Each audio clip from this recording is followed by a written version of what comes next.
Hey everybody, it's Jason from the Texas Gun Vault, and once again I'm coming to you with another range report. And we have something that might be potentially controversial on the workbench today. Today we're going to be taking a look at the Sig Sauer MCX-Spear 6.8 by 51 SBR. And this is the civilian version of the XM7 rifle, which is the rifle that is supposed to replace the M16 and the M4 in U.S. military inventory. Some people think this gun is too heavy, it's uncontrollable in full auto fire. It's chambered in kind of a controversial round, especially if you're going to be using it in CQB. A lot of people don't understand its purpose and think that the United States military is taking a step back. It's very reminiscent of the old debate between the M14 and the M16. So, am I going to be able to give you any definitive answer on if this is the future of small arms in the United States? Well, probably not, but I can share with you my opinions based off of my experiences when I take this to the range. So, I really am excited to get some trigger time on this very interesting rifle. But before we take it to the range and talk about all the things that I like and don't like, as always, I want to thank the people that help make these videos possible. First and foremost is the owner of this amazing gun and this suppressor, and he also donated the ammunition for this range report. His name is D. He's a local fan and subscriber, and he has an amazing collection. So thank you again, D, for all you do for the Texas Gun Vault community. As always, I want to thank my Patreon supporters because through their monthly donations and support, they help keep the lights on around here, and I could not create this content without them. And if you want to join my Patreon for as little as $1 a month and get to see all of these videos early, there's a link in the description below. And as always, I want to thank my primary channel sponsor because he helps make all this content possible. His name is Mark, and he owns a custom grip company called Brownworks. And I know if you're a fan of the Texas Gun Vault, you love guns like this. Guns that are collectible, and most likely you have a few collector's pieces of your own. Maybe you have a Colt 1911, a Beretta 92, a CZ75, or a Browning High Power, just to name a few. And you're looking to upgrade your pistols with a set of custom grips that are unique and one of a kind. Well, the grip company you need to check out is Brownworks. Brownworks is a custom grip company making a wide variety of grips for a wide variety of firearms out of a wide variety of exotic woods and materials. Mark is an artist and a craftsman. He can apply custom logos, custom engravings, custom textures, finish these grips in a wide variety of colors, and even apply exotic materials like snakeskin and alligator skin to make these grips unique and one of a kind.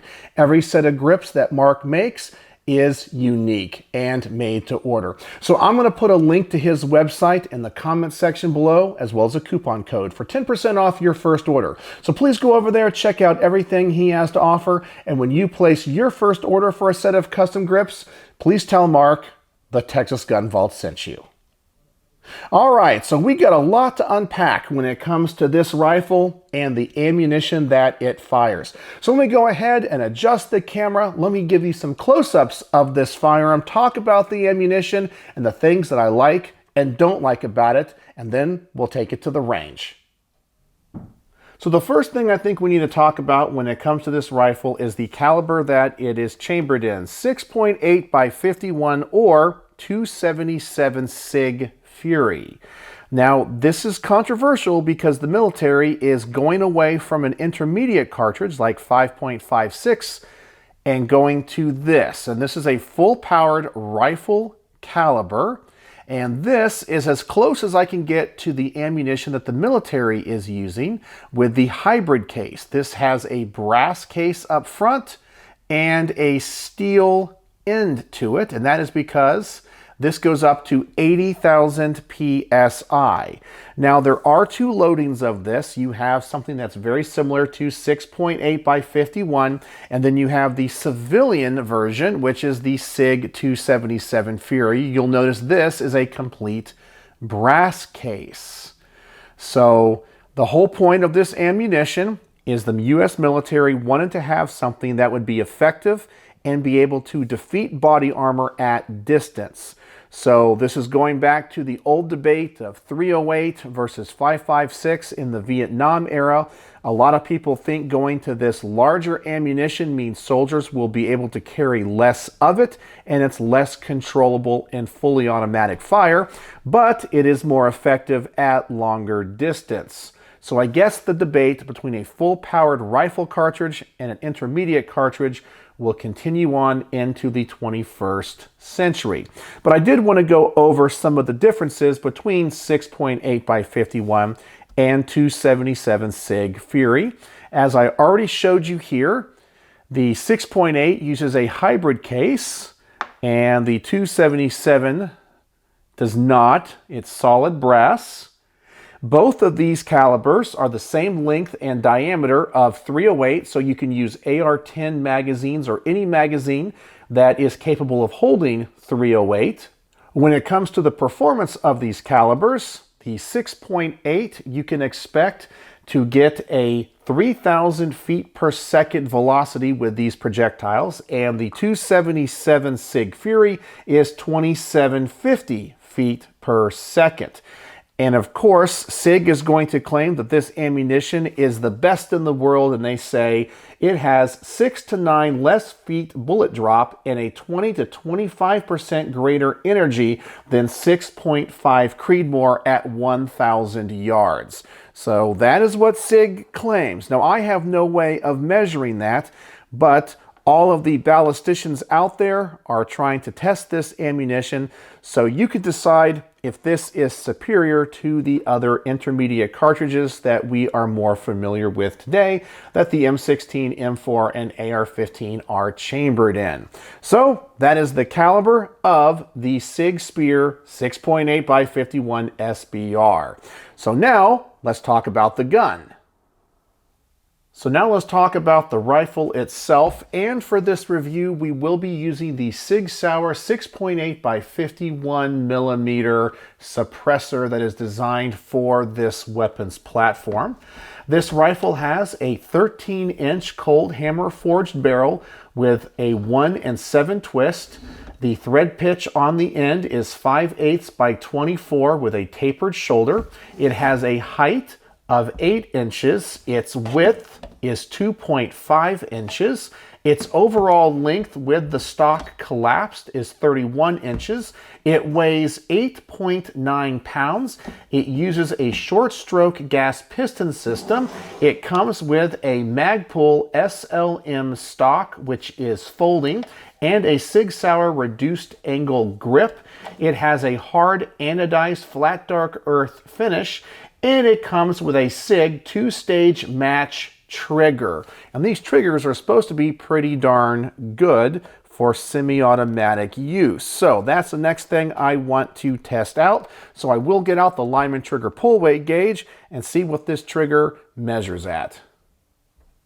So the first thing we'll do is take a look at the trigger pull, its take up, and its reset. So let's start by dropping the magazine, ensuring there is no ammunition in it, and then turning the firearm over to the other side, and of course visually inspecting the chamber and ensuring there is no ammunition in it. So let's take a look at the initial take up of this trigger. It is very short. It's actually a little bit heavy, but it is smooth. You come back to a definitive wall. It breaks pretty crisp. Now let's take a look at this reset. Pretty short, tactile and audible. Then you have a little bit of take up back to the wall. Overall, that trigger feels pretty darn good for a modern sporting rifle. So let's get out the gauge, let's clear the averages, and let's see how heavy or light this trigger is. For our first pull, we have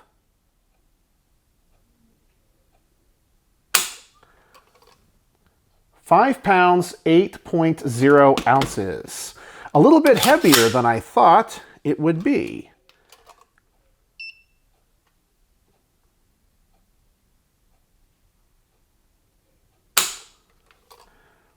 £5 pounds, 7.6 ounces.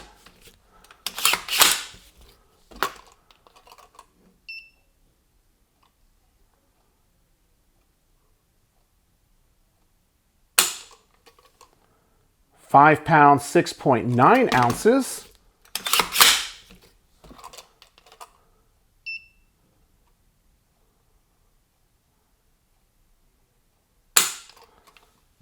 Five pounds, 6.5 ounces.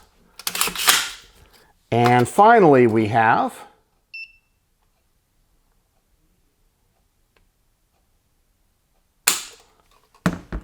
5 pounds, 8.5 ounces, which gives us an average of 5 pounds, 7.5 ounces. So it's definitely not the lightest trigger ever, but it's not the heaviest either. Honestly, when I pull it here on the workbench, it feels pretty good and crisp. So that's the specs on this rifle and the trigger pull weight. So now let me readjust the camera and we'll talk about the things about this gun that I like and don't like. And so, of course, before we get this rifle to the range and I get to find out if it shoots exactly like many of the other reviewers claim it does, I always want to share with you my thoughts on the things that I like and don't like. And I always want to start with the positive first. And the first thing I do like about this rifle is the fact that it is forward-thinking. One of my complaints about many guns that we're familiar with, things like Glocks, 1911s, and yes, even the M16, M4, or the AR-15, is that these are old designs. They've been around for a long time, and in order for the gun community to evolve and go forward, we have to adapt new things, new technology and new ideas. And this gun is forward-thinking, but just because something's forward-thinking doesn't always mean it is a good idea, but I do appreciate the fact that Sig is thinking outside the box and trying to do something new. Another thing about this gun that I really do like is the fact that you can charge it from the side. That is something I wish more AR-15s could do. You still have the charging handle on the back, but yes, you can now charge it from the side as well. That is a huge advantage, I think, depending on how you like to run your guns. And obviously, because this is a military firearm, we have lots of space for accessories. We have M-LOK at the 3, 9, and 6 o'clock positions, as well as M1913 rail all along the top. And of course, you guys know I absolutely love flat dark earth as a color. I honestly think it makes this gun very attractive, even though that is the color the United States military prefers all of their guns to be in now. And so, of course, there's going to be a few things about this gun that I don't like. And really, there's only a few as it sits here on the workbench. The first one is the size and the weight. And this is going back to what everybody complains about when it comes to the old M14 and the M16 debate. This is a very heavy rifle, and it's very large, it's wide, it's tall. And honestly, I can see if you're a soldier in the field having to carry all of your other gear, this might be a little bit too cumbersome. As the saying goes, ounces become pounds, and this is a very heavy weapons platform. The other thing about this gun that I don't like is the size of this Magpul stock. They might be trying to go with something minimalistic, but honestly, I think it's going to be a little bit too small, especially with a gun this large that's supposed to have a lot of recoil. But who knows? It might be the perfect stock for this gun, but we'll just have to find out. Now, speaking about finding out, it's time to finally get this thing to the range. And I'm going to start off by reviewing this as a carbine or a defensive rifle. So I'm going to shoot it from the shoulder. So let's go to the range. We're going to start off at just 10 yards. I'll just put a magazine through this, just give you guys my initial thoughts and opinions based off of my experiences and see, is this the rifle of the future? So let's go to the range and find out.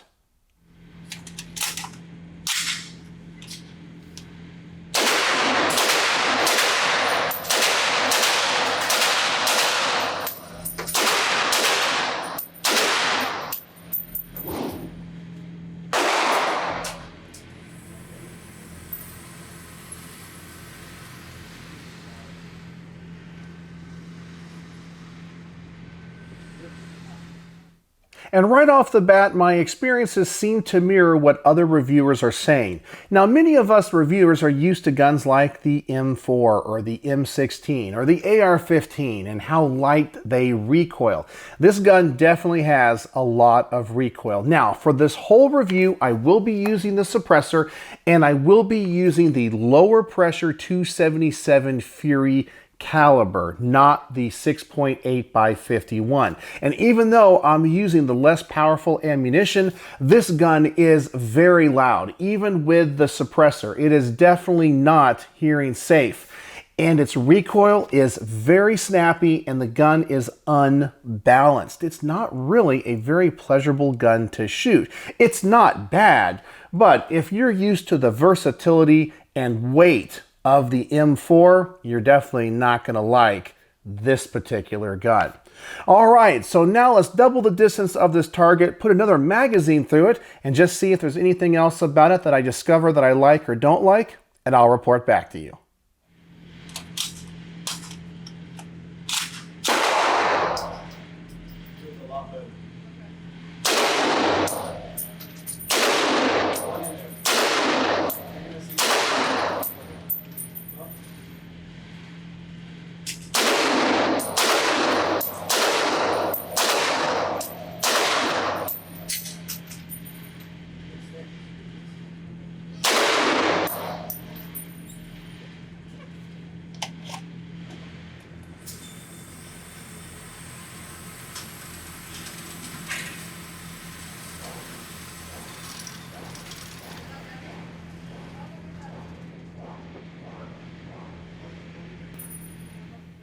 And as you can see from that footage, the stock was slipping on my shoulder. It's very small. We don't have a lot of surface area here. And when you couple it with the recoil, it's slipping everywhere, which means it's harder to get this gun back on target. To be very honest with you, I do not think this would be a good gun for CQB. If you're a special forces operator trying to clear a building, I think you definitely would want to go with an M4 or a Mark 18. You don't want something this big, heavy, and powerful. It's just a little bit of overkill for that application. So I'm not really sure what the military is thinking when it comes to this rifle. Now, I do want to test this gun's accuracy, but before we do, I want to see how fast I can shoot this gun and if it's controllable. Now, this is only a semi-automatic rifle, so I'm just going to set the target back out, pull the trigger as fast as I can, simply do a mag dump, and just see if I can keep this gun on target.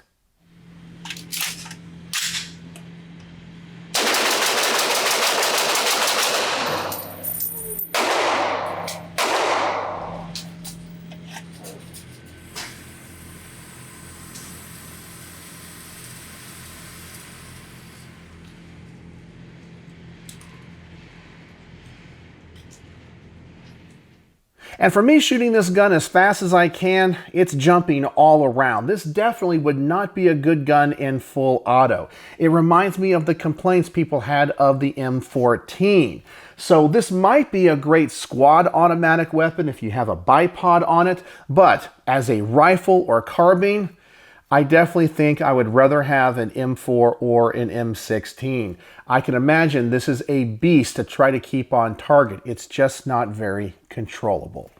All right, so now it's time to test this gun's accuracy. So we're going to move over to the 100-yard range, but we're going to start at just 25 yards. I got to make sure I can zero this scope. So let's just go to the range, start at 25 yards, and see what the best group I can get with this gun is.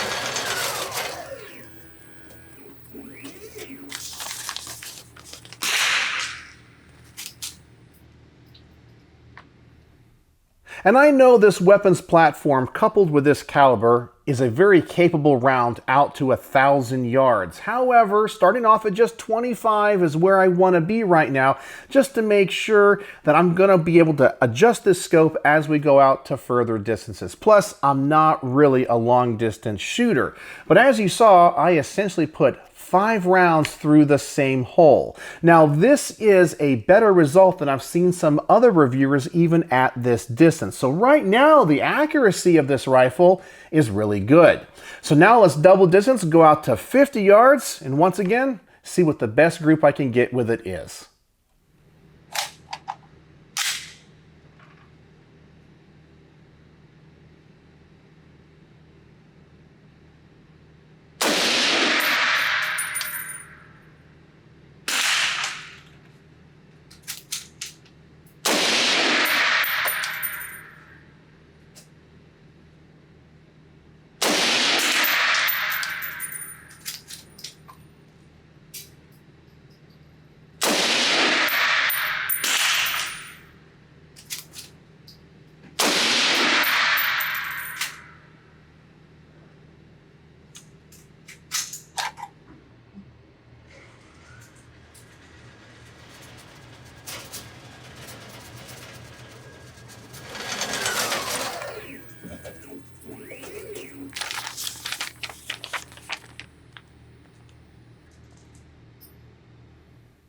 And pretty much I'm getting exactly the same results. While this might not be a great carbine or personal defense weapon, it might be a great DMR. I can imagine a longer barreled version of this doing some damage at long distance. So maybe that's what they're going for when it comes to this rifle. All right, so now let's add another 25 yards, go out to 75 yards, and just make sure I can continue to shoot this gun this well.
And at 75 yards, that group opened up just a little bit, but it's probably more me than it is the gun. But I can tell this is a very accurate firearm. And honestly, it's making me look like a better shot than I actually am. I am not a long distance shooter, and these are honestly my first shots at this distance. So if I'm getting these results, I'm pretty happy with how this gun is performing. It honestly is kind of surprising me because, as I said, other reviewers said it's not very accurate for them. All right, so now let's set out the target at 100 yards, which is the furthest distance at this range. Put some more rounds through it and just see what the best group I can get with it is at the furthest distance I have available to me.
And I'm getting some great consistency from this gun. For me, I'm very happy with this group. It might not be the best group in the world, but when it comes to what I was expecting from this rifle, it definitely exceeded my expectations. As I mentioned, many other reviewers said they were not very accurate with it. So while my experiences with this gun as a defensive carbine was the same as theirs, my experiences with it when it comes to accuracy are very different. So what are my final thoughts on the Sig Sauer MCX-Spear 6.8 by 51 SBR? Well, I personally do not believe this is the future or replacement of the M4 or the M16. I still feel like those are better weapons platforms for the intended use of CQB and modern warfare. Now, this might be a great rifle for extended distances, so I think it might be good as a squad automatic weapon or as a DMR, but it is too heavy for CQB. It is definitely too loud. I can only imagine how loud it is without the suppressor, and obviously it's just too big. I just don't like it for what the military is trying to do with it.